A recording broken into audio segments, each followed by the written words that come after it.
ملت کا خطاب آپ کے سامنے ہونے جا رہا ہے۔ 4 جملے بالکل دریا کو کوزے میں سمیٹنے کے لیے عالی جناب عبدالصمد منجو والا صاحب سے میں گزارش کروں گا وہ تشریف لے آئیں، اور جو زیر دیگر کے مجلس اتحاد المسلمین کے صدر بھی ہیں، میں ان سے معتبانہ گزارش کرتا ہوں اپنے پیش فرمائیں، اس کے بعد نقل ملت کا خطاب ہوگا۔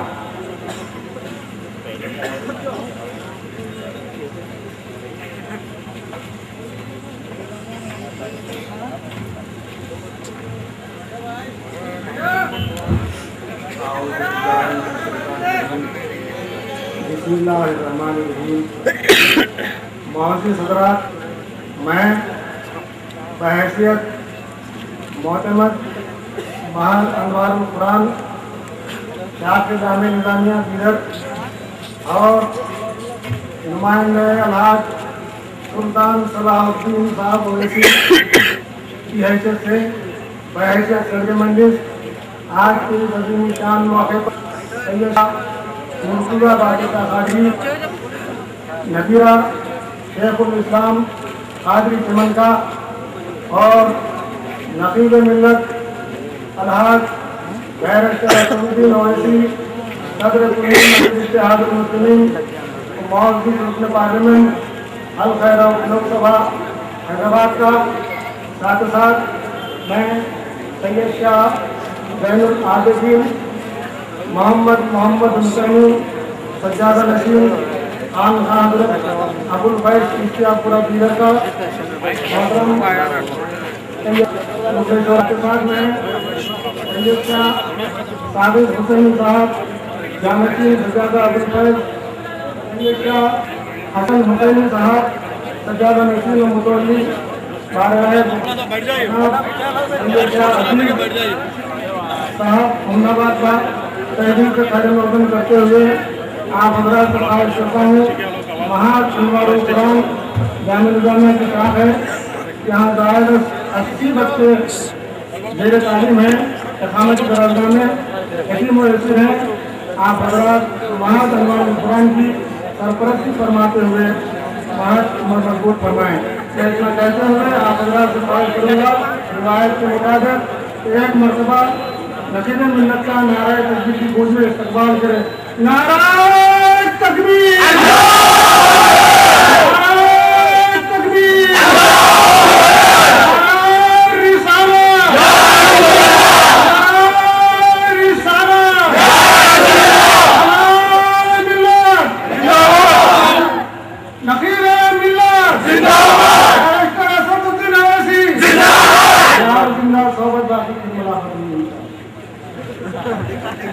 محترم بغیر کسی تاخیر کے نقل ملت کو میں دعوت دینے جا رہا ہوں۔ حضرات، ہمارے درمیان سالار ملت الحاج سلطان صلاح الدین اویسی صاحب رحمۃ اللہ تعالی علیہ موجود نہیں ہے، لیکن میں یہ ضرور کہوں گا کہ آپ کی شکل میں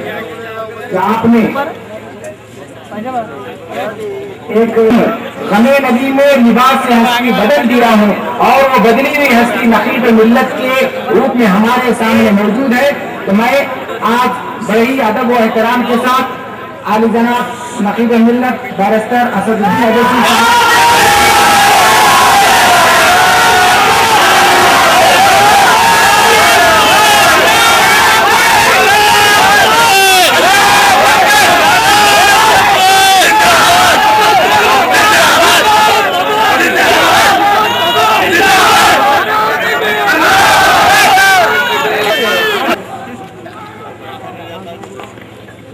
نشین بدرشی فرما